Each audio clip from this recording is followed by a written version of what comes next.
कोयटा में सरियाब रोड पर नामालूम अफराद की कार पर फायरिंग से तहसीलदार किला अब्दुल्ला अब्दुल सत्तार जाँ बहक हो गए हैं। कोयटा में सरियाब रोड पर नामालूम अफराद की कार पर फायरिंग से तहसीलदार किला अब्दुल्ला अब्दुल सत्तार जाँ बहक हो गए हैं। कोयटा में सरियाब रोड पर नामालूम अफराद की कार पर फायरिंग से तहसीलदार किला अब्दुल्ला अब्दुल सत्तार जाँ बहक हो गए हैं। कोयटा में सरियाब रोड पर नामालूम अफराद की कार पर फायरिंग से तहसीलदार किला अब्दुल्ला अब्दुल सत्तार जाँ बहक हो गए हैं। कोयटा में सरियाब रोड पर नामालूम अफराद की कार पर फायरिंग से तहसीलदार किला अब्दुल्ला अब्दुल सत्तार जाँ बहक हो गए हैं। कोयटा में सरियाब रोड पर नामालूम अफराद की कार पर फायरिंग से तहसीलदार किला अब्दुल्ला अब्दुल सत्तार जाँ बहक हो गए हैं। कोयटा में सरियाब रोड पर नामालूम अफराद की कार पर फायरिंग से तहसीलदार किला अब्दुल्ला अब्दुल सत्तार जाँ बहक हो गए हैं। कोयटा में सरियाब रोड पर नामालूम अफराद की कार पर फायरिंग से तहसीलदार किला अब्दुल्ला अब्दुल सत्तार जाँ बहक हो गए हैं। कोयटा में सरियाब रोड पर नामालूम अफराद की कार पर फायरिंग से तहसीलदार किला अब्दुल्ला अब्दुल सत्तार जाँ बहक हो गए हैं।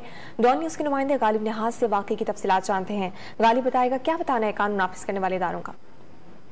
जी बिल्कुल, अब से कुछ देर कबर सरियाब रोड का इलाका है जहां पर नामालूम अफराद ने तहसीलदार किला अब्दुल्ला की गाड़ी पर फायरिंग कर दी, जिसके नतीजे में अब्दुल सत्तार नामी ये तहसीलदार हैं जो किला अब्दुल्ला ये जाँ बहक हुए हैं। तमाम पुलिस ने इस वक्त इलाके को कॉर्डन ऑफ कर लिया और शवाहिद इकट्ठे करने का सिलसिला जारी है।